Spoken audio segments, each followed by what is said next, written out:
host of this and co-chair of this conference, the 22nd Annual African Heritage Studies Association Conference, Dr. Leonard Jefferies. One point, these are sarcophags, which is by Dr. Ted Leonard, which is sort of the emblem, return and fetch it, or looking back to look forward. So this panel starts out with that. Dr. Leonard Jefferies.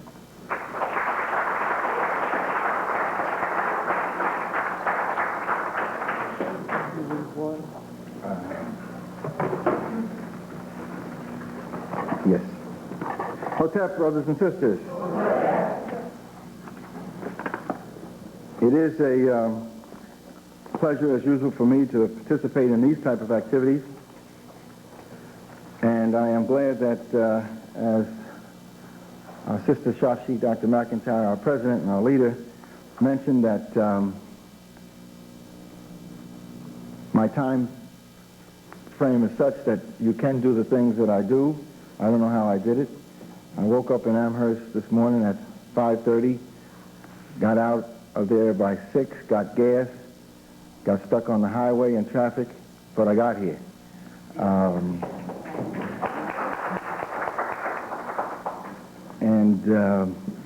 Most of you may not know that the car that I drove when I went to speak at New York Tech on Wednesday, when we came back, the students drove me out there. It was just too far for me to try to make it. We had a nice session with a study group out there, and then when we came back, somebody had taken a beautiful rock and threw it through the back of my windshield, so there's no back windshield. So I had to drive up to Massachusetts without a back windshield. But I got there. We had a fantastic session. I'm back here, and I hope I can pick up a ticket today and go to Burkina Faso tomorrow. Let's see. It may not happen, but if it does, then it was supposed to be that way. At any rate, I want to welcome you all here to my home base, City College of New York. I also want to welcome you as one of the founders of the African Heritage Studies Association.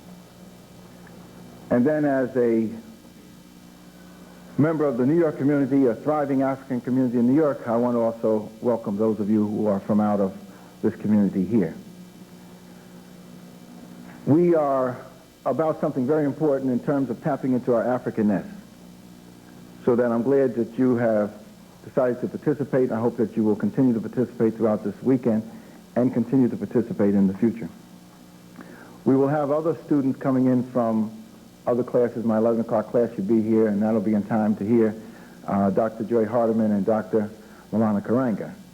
So that should be a treat for them, because I told them you have to write an analytical essay about your experience and the lecture. So it'll be interesting to see what their analytical essays will say when they have this strength that comes from the West Coast to the East Coast to bring us a message.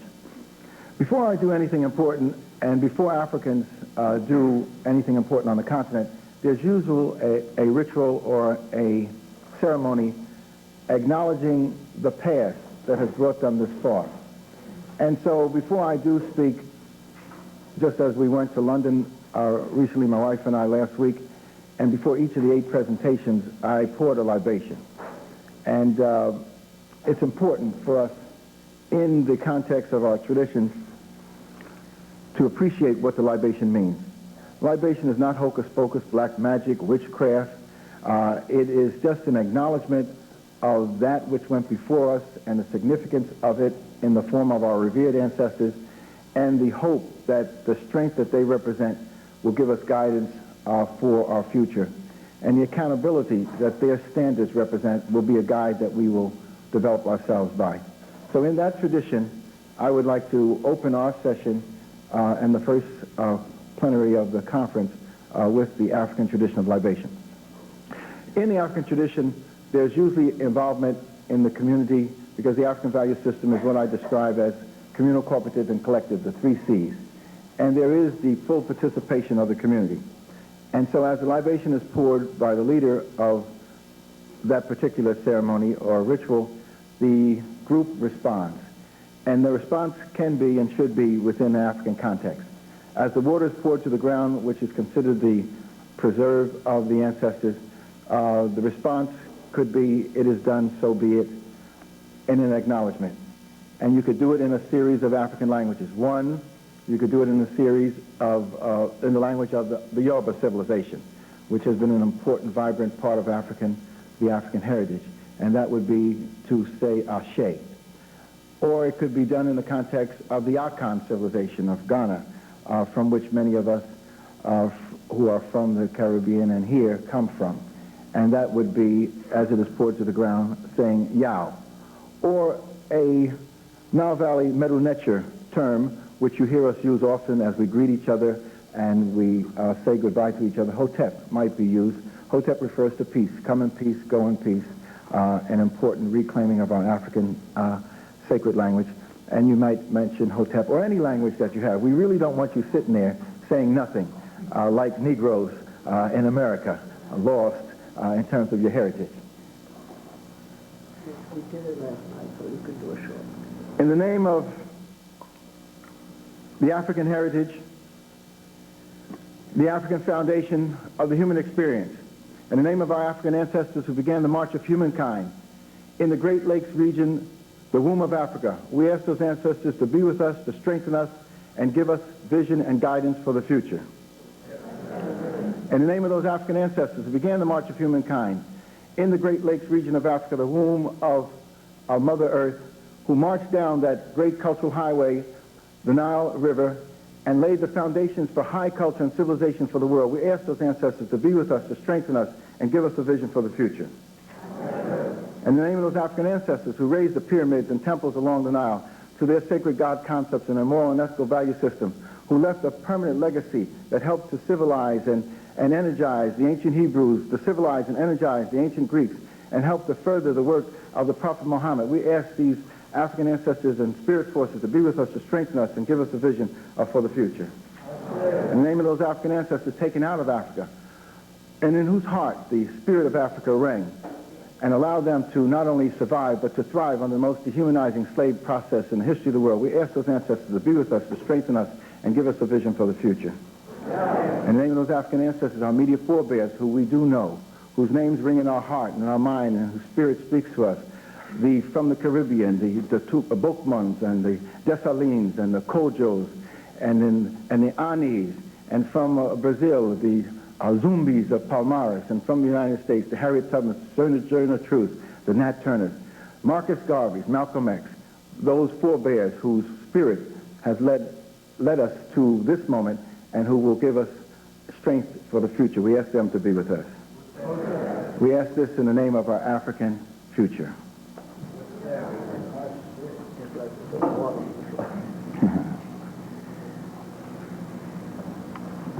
It is not for me to elaborate and spend a great deal of time developing fancy theories and ideas for you, because you do have an enormous weekend in which a number of people, scholars from different areas and different parts of the country and different parts of the world, will be presenting to you. But one of the most important things I'd like to provide folks that I come in contact with, Africans that are attempting to restructure themselves, is an analytical framework. Because no matter what you do in terms of receiving the knowledge, you have to have a framework for processing it. One of the beautiful things about this contemporary period of time is that you are blessed. You are in a special circumstance in terms of an explosion of knowledge about things African, an explosion of knowledge about our history and our culture, explosion of knowledge about that history and culture, which is even in a scientific context, an explosion of knowledge about things such as melanin, which we never seriously considered before, but now we have conferences around melanin where our scholars are coming together and focusing on these things. An explosion of knowledge about scientific research and studies in terms of paleontology, ancient fossil remains. An explosion of knowledge about the diggings in and around the Nile. Everywhere I go, the beautiful thing is that students and people in the community give me articles that they have taken out of magazines, research periodicals, the New York Times, and every time I go, there's something that's given to me. It's the most fantastic thing. A woman will meet me and give me an article on the mounds built by the Native Americans and the similarity to their mound structure and their deification of the serpent, which relates to African tradition. Or a student gave me an article in the New York Times on who built the pyramids and how they built the pyramids. Teams of researchers in the Nile digging around the pyramids and discovering that the pyramids were not built by slave laborers, but by skilled teams of workers, and finding the documentation and other things in reference to that. When in my classes a couple of weeks ago, one of the students gave me an article on the Statue of Liberty, the Africanness of the Statue of Liberty, that lady in white face, a fraud that's in the harbor. And this is the type of thing in terms of the explosion of knowledge. Students in this institution are sitting in classes dominated by white professors and their Afro and their European-centric points of view and the anti-African feelings, and telling these students about the greatness of Jean-Jacques Rousseau and Aristotle. And these students now are sitting in the classes and taking the books by Aristotle and Jean-Jacques Rousseau and looking and analyzing and coming across passages in which Jean-Jacques Rousseau says that the Egypt, that great first school of the universe, the founder and mother of the arts and science, etc. Now they are reading Jean-Jacques Rousseau's dialogue and seeing his passage in there where he's acknowledging our heritage. Or they're opening up the books on Aristotle where he says that because of leisure within the context of Nile Valley civilization, the Africans of the Nile, the priest class, was able to develop the mechanical arts and sciences and the high philosophy. So now they are even sitting in the European classes with greater vision and African eyes and analyzing things. So that there is this explosion of knowledge, and your group, and at this particular point, is blessed to be a part of that. But the key is, can you tap into it? In the 60s, and Dr. Milana Kranga will be talking about that often, how important an era that was. And he is the epitome of the strength of Africanness during that period. And the 60s was a very dynamic period where there was an explosion of African activity and an explosion of African consciousness. The liberation movement of Africa, peoples had reached one of its peaks at that point. But we did not have the information that is now available at that time in terms of what is the experience of African peoples in its full intellectual and scientific dimension. There's just an enormity that cannot be believed. We did have the stolen legacy at that time. And this is one of those great classic works of the African classic tradition by George D.M. James, in which he refers to the philosophy of the Greeks coming from the Africans of North Africa and not coming from a Greek foundation. And so we treasure this book, and for years we've held it close to our heart, and we've studied it. It's been confusing and difficult because you have to study it through the European context, through the theories of Plato and Aristotle and Pythagoras and Democritus and Anaximander and Anaxagoras. But he was telling us that most of these so-called great Greeks were trained in the Egyptian mystery schools or in similar schools around the Nile. But because of the explosion of knowledge and because of what's happening in this context, other materials are being produced.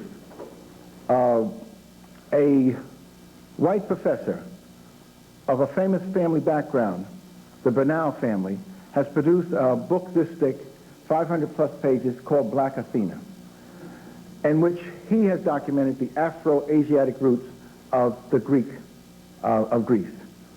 And he has stood firm in his analysis of it. He got inspired in finding out this information over the last 10 years when he found out he had Jewish roots.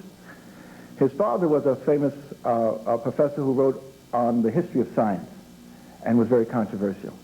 Now this outstanding work by Bernal, and he was here in this position a month or so ago, trying to explain how he began his research and study into the African Asiatic roots of classical Greece. But black scholars have been saying that for a long time. Scholars at Howard University had been saying that for a long time. Chancellor Williams had been saying that for a long time. And other scholars have been saying it for a long time. One of our greatest minds, Dr. Diep, had documented it in some of his outstanding work, including this, which may be one of the greatest books ever written by an African scholar or anyone, Civilization or Barbarism. I just consider this a monumental work of enormous proportion. And so when we're talking about this explosion of knowledge and relating it into concepts and analysis, we have to understand the dimensions of that explosion. I'm not going to allow my sister to slip in here quietly and sit down. We have to pause and acknowledge Adelaide Sanford, Regent Sanford of the New York State Board of Regents.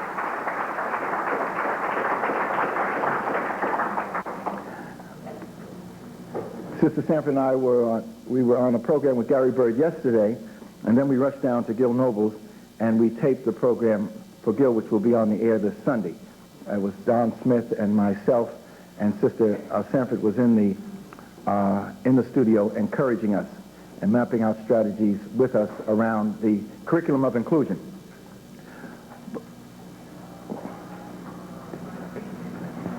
I'm trying to bring home to you that when we're talking about the ancient civilization of the Nile and its significance for us today, we're involved in a process of sankofa, going back and fetching it.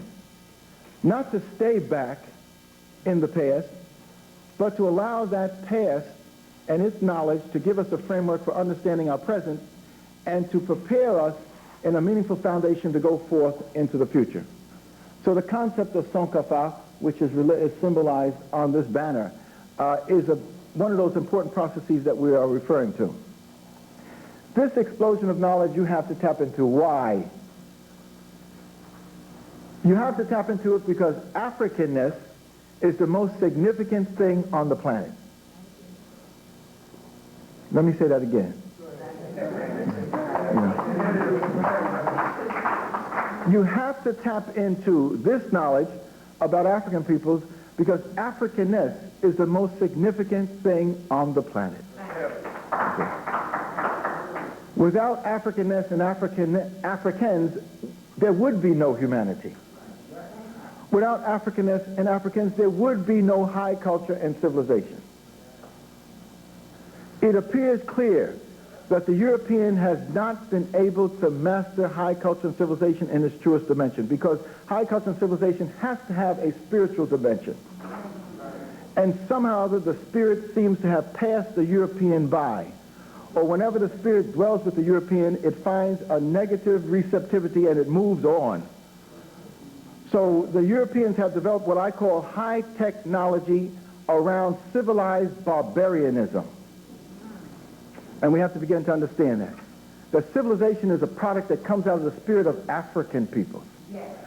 Civilized barbarianism comes out of the European, and we need to understand that in its fullest. So when we look at the Greeks and their achievements, we have to understand that they came in context with the Africans, synthesized the African knowledge, and produced civilized barbarianism.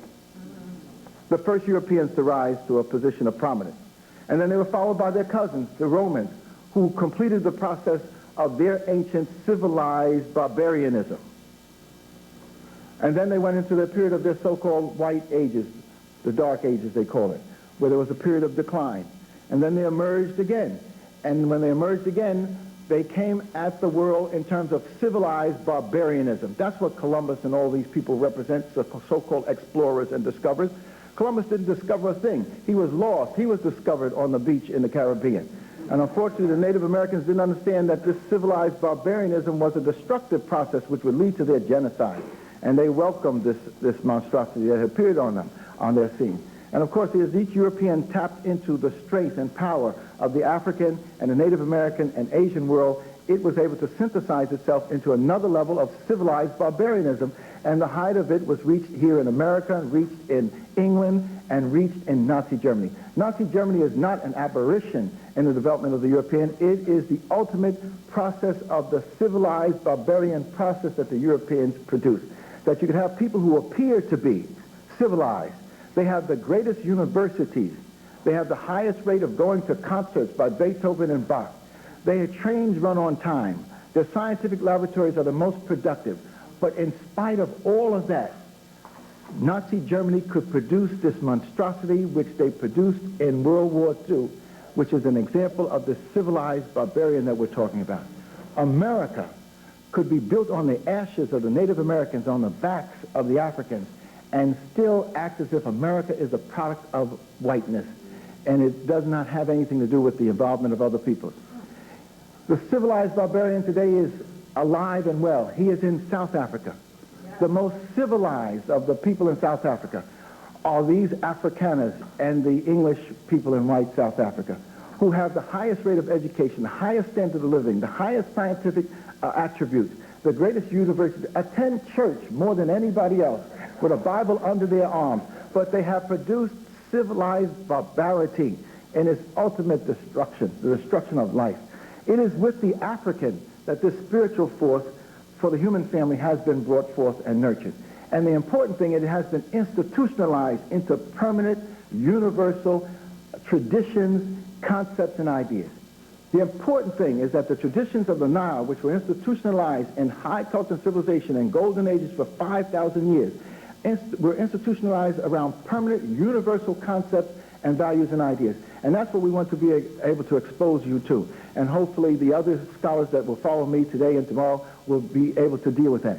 You have to understand African civilization and culture in terms of the universal values and the institutions that come out of that tradition. So when we look at George D.M. James, we need to look at the concepts that he brings forth. And you have to have an analysis. And the analysis can't be a European analysis. It has to be an Afrocentric analysis around Afrocentric VIPs, values, interests, and principles. You are in a European university context, so you need to master the European. So you can bring forth an analysis within the European context and see its particular strengths and weaknesses, and you can bring forth an analysis within the African context. You've got to be able to make that dichotomous reference to be able to see the values and traditions of African peoples as opposed to the values and traditions of the European peoples. And when we see this, we will be able to appreciate the work that George D.M. James did, the work that was continued by Dr. Diop, and we can see that the person who stands at the top of the class is not a Martin Bernal. Martin Bernal provides an analysis from a European perspective. He is not able to bring to it the African point of view. Martin Bernal is providing analysis coming from that dance within that he has because he found he had Jewish roots.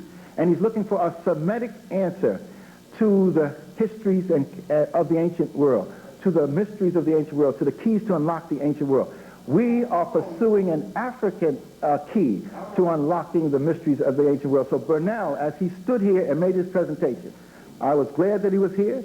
I acknowledge that the auditorium should have been full. All of these professors teaching the rarefied genius of the Greeks should have been here to listen to this white man tell them about the truth. But I had to say that this is the brother, along with others, that stand at the head of the class and provide the analysis that we need. That a Bernal cannot cross the Nile. He does not have the strength, he does not have the courage, he does not have the understanding to cross the Nile Valley and acknowledge Africans as the foundation people in terms of the human family. So that's why we have to read these books with an analytical framework, appreciate them for what they offer us, but that's not where our heart is, and that's not what we hold dear and we revere. Bernal, for example, has left us with the first couple hundred pages or chapters of his book with an indictment of European scholarship that none of us could produce. And I'm glad he produced it. Because of his Semitic interest, he detailed the doggishness and devilishness of European scholarship that falsified a Greece 200 years ago in order to raise this Aryan factor, this northern concept of the white supremacy. And because of his dance within around his Jewishness, he was able to pinpoint the professors and decisions at the universities, the link between the German professors and the English professors that produced this whole thing of the genius of the Greeks. The Greeks never had a genius, and there's no need for us to even refer to them in that context. You have to understand the African history to even unlock the key to the greatness that was Greece in the synthesis that they produced. And the date that you need is 525 BC. When I learned these things in these white institutions, you learn about the Greek Golden Age, 500 BC to 300 BC, the age of Hercules, the age when man began to think rationally, the age of democracy, etc. And they can't explain how the Greeks, who had nothing before, not a pot to pee in, all of a sudden have this genius, the miracle of the Greeks. We can explain it. One African date unlocks the key to who and what the Greeks were all about, and that's 525 BC. That's when the Greeks came into the Nile in significant numbers with the invading armies of the Persians because they were mercenaries of the Persian troops. And then they were given range of the Nile. So they were able to tap into the knowledge of the Nile, tap into the papyri books that the Africans had written, on mathematics, science, philosophy, on religion, on moral and ethical wisdom teaching. They were able to tap into the institutions that the Africans had in order to lay a foundation for their synthesis. There's an explanation for the Greeks, just like there's an explanation for the Jews, ancient Hebrews. That explanation is coming into the Nile and unlocking the keys to that Nile Valley civilization and doing your own synthesis. Jews did not have those traditions which now have become universal to them and other people before they came into the Nile. So the key is they're coming into connection with the African value system. Prophet Muhammad could not find among the Arabs that which he needed to lay a foundation for Islam. He reached into Ethiopia, and Bilal and others helped him structure a religious system that helped to raise the Arabs from their barbarity. But it wasn't until Arabs invaded the Nile Valley that the key was unlocked and the key was given to how you put together a system that has the power and the force and the dynamism to spread throughout the world and sustain itself for thousands of years. That was found in the Nile Valley. And so we have to understand that some of these universal things that we're talking about are with us in terms of our traditions, and we have to fight to take them back. Number one, we have to take back our pyramids. Whoever built the pyramids stands at the head of the human family. Whoever built the pyramids is the acknowledged leader in terms of science, technology, morality, organization of peoples, management skills, cosmology, astronomy. Whoever built the pyramids stands at the head of this. Is testimony to their greatness. And that's why everybody wants to identify with our pyramids. And wherever I go, I have to tell people we are taking our pyramids back. If I'm in an audience with 500 Jews, I tell them we have to take our pyramids back. Give us back our pyramids. We're taking them. But then you got to lay down some facts. I tell them, if you want Abraham leaving Ur in Mesopotamia, Chaldea, coming into Canaan, and then on into the Nile Valley, if you want Moses found in the bulrushes and raised in the royal house of Egypt and going up to the mount and then coming down with 10 commandments, if you want the Passover and the Exodus in the times of Ramses II, then give me back my damn pyramids. Because anybody who puts a chronological timeline in terms of when those events occurred, after 1700 BC, will know that the Great Pyramids of Giza and these other important African monuments were built 2700 BC, 2600 BC. There's a 1,000-year credibility gap in terms of the Jews coming into the Nile, the ancient Hebrews coming into the Nile, and the building of these great monuments. I want my pyramids back. And then we have to take back our other instruments and models and institutions. And one of them is this important institution which became the greatest institution of the ancient world, the Ifrit Temple University at Luxor. We want to take back the acknowledgement that a pillar temple comes out of the Nile Valley idiom. Whenever the European wants to acknowledge a great building, he puts his pillars around it. The Congress of the United States has pillars. The Supreme Court of the United States has pillars. The library here at Fifth Avenue has pillars. The Columbia University Butler Library has pillars. The library in Britain has pillars. The library in France has pillars. A pillar temple comes out of the African idiom. The greatest pillar temple of the ancient world was this temple university. It inspired Solomon's temple. It inspired the Parthenon on the Acropolis in Greece. It is that which the Lincoln Memorial is representative of. But none of these other temples that I mentioned have the force and power of this institution. This is where the African knowledge was so systematized and put into such value systems to be transmitted to people that they were able to prove that you could transform the human from a lower level of understanding of the great forces of the universe to a magnificent understanding of the great forces of the universe so that one could reach toward godliness. The human has the capability of reaching toward godliness. These pillars don't just stand as monuments of an architectural achievement. They stand as monuments of a spiritual, intellectual achievement, a moral and ethical achievement bar none. No other people have achieved what was achieved around these institutions. It's a universal that the Africans have left for the world. So that's why we say when you get into Africanness, you don't narrow yourself, you universalize yourself, you move into the cosmos. You now have a framework of understanding all other things. You can understand Judaism now in ways that you could not understand before, that was mystified when they told you that certain people were chosen. You can understand how they chose themselves and why they chose themselves after they came in contact with the godly people of the Nile. You can understand Christianity and know that the first Christian nation was not in Rome, was not in Paris, was not in England, was not in Germany. The first Christian nation was in Africa, Egypt, and its sister, Ethiopia. Or if better, you can say its mother, Ethiopia. That the foundation of Christianity, foundation of Judaism, the foundation of Islam has an African factor. And that's why people have trouble in allowing us to appreciate that. Because if you understood fully the African factor in the human experience, you'd be able to turn everything upside down. The African would not be a debtor to the world. The African would be the most enormous and significant creditor that the world has ever had. Right. And we're not just talking about European peoples, we're talking about Asian peoples as well. Right. You have to understand the significance of an image like this and what it means spiritually, intellectually, in terms of a universal value system. And then when you see outside of these pillar temples, like in the one in New York down on 5th Avenue, Public, they got lions outside.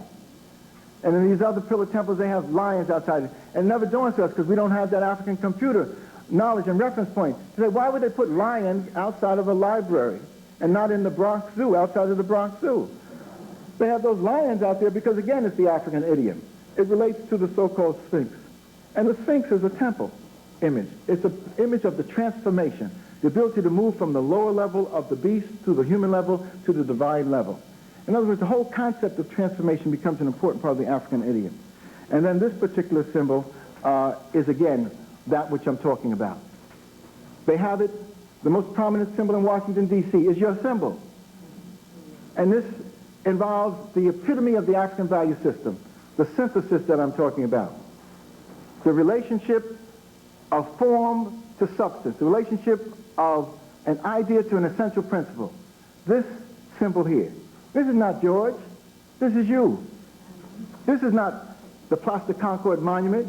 This is you. This is not the monument in the middle of St. Peter's Square with a cross on the top of it that the Pope put on there. This is you.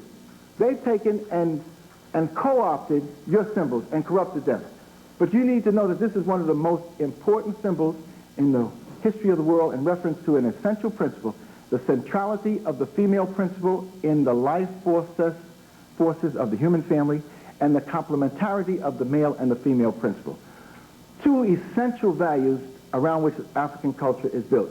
And those essential values help us to know who built the monumental civilizations of the Nile. Because the Arabs and because the Europeans, as Jeff said in his two-cradle theory, in the unity of African peoples, unity of Africa, because the Arabs and the Europeans and the ancient Hebrews do not have a centrality of the female principle and a complementarity of the male and the female principle, we know that they did not build the great monuments of the Nile. When you go to see Abu Simbel, it's not just a temple to the male principle, it's a double temple to the male and the female principle, to the male and the female human rulership principle, to the male and the female God principle in the universe. Abu Simbel has to be seen in its dual nature, not in its singularity. So we've got to have a framework for this, and this is the last image I want to leave you with, and then I've been given my note to leave. In order to deal with this enormity of knowledge that you can tap into, a framework of reference is needed. And I've devised this because after 25 years of teaching, you cannot throw all this information at the students without a process of being able to digest it. Otherwise, they just throw the knowledge back to you. You want to leave them with something permanent. This is one of the permanent things I want to leave. As we take back the pyramid, we take back the symbol of the triangle. The symbol of the triangle represents three poles. The polarity of the triangle helps us deal with the knowledge, a universal principle that the Africans understood and built their culture and civilizations around. The law of opposites, the duality principle in the universe, the polarity, life and death, night and day, male and female. Within the human experience, the brain, two hemispheres, two eyes, two lips, two nostrils, two lungs. In other words, there's a duality. And we have to begin to understand this. Within our human family, you have the duality of the female principle, the essential principle, duality of the male principle, and their connection produces the child. So the Africans made this into a trinity of the male, the female, and the child. The first trinity was the trinity of Osiris, Isis, and Horus, which the Africans institutionalized. When the European came in with his value system from the caves, he institutionalized the male principle of the Father, the Son, and the Holy Ghost. And we have to begin to make and discern these differences. This particular framework I want to leave you with. At one pole we have the thesis, the foundation, the essential knowledge, the basic principle, the essential deep understanding. And at the opposite pole we have the antithesis or the antithesis. It is the dialectic between these two poles in the search for truth and knowledge that we have to begin to understand. Within the context of our human family experience, you have the knowledge of the mother, the knowledge of the father, which you have to synthesize into your knowledge. Within the context of the human family on the planet Earth, we have the knowledge and experience of the African peoples and their cousin sun peoples, and the knowledge and experience of the Europeans, people of the ice, people who've come out of the caves. It is the value system of the sun, the humanistic, spiritualistic value system of the sun, wrapped around the three C's, communal, cooperative, and collective understanding of life, that we have to begin to tap into and build our knowledge around, as opposed to the materialistic value system that comes out of the northern cradle or the experience of the caves. But we are part of that experience of the caves. So you have a choice as individuals, either to tap into the African knowledge and understanding and tap into the European knowledge and understanding and develop a synthesis that will allow you to synthesize on the African side. We do not want you to synthesize on the European side and come out Afropeans or Negroes, achieving Negroes. We hope to have you synthesize on the African side. But if you do not have African knowledge, or you do not have African understanding, you do not have an African worldview, you do not have deep understanding of African traditions and the essential values that we're talking about, you cannot synthesize on the African side. Knowledge is power and understanding. So we want you to go to the top of the pyramid. And this is my last statement to you. All of you have to go to the top of the pyramid. And you have to go there by yourself. Going to the top of the pyramid is learning to think analytically. Your professors and others, the elders like Dr. Clark and Dr. Ben, can help us with knowledge of this essential African experience, the thesis, the foundation. You're living in a European culture, getting degrees out of European institutions, so you have that knowledge and experience. The synthesis that you are going to develop is going to be something that only you can develop it. We cannot think for you. You have to go to the top of the pyramid. We hope that you will become African synthesizers, developing what I call thinking African VIP understanding. And VIP for the African is not a very important person, but is an African who understands his values, his interests, and his principles, and he's ready to hold them up high and die for them if need be. Thank you very much.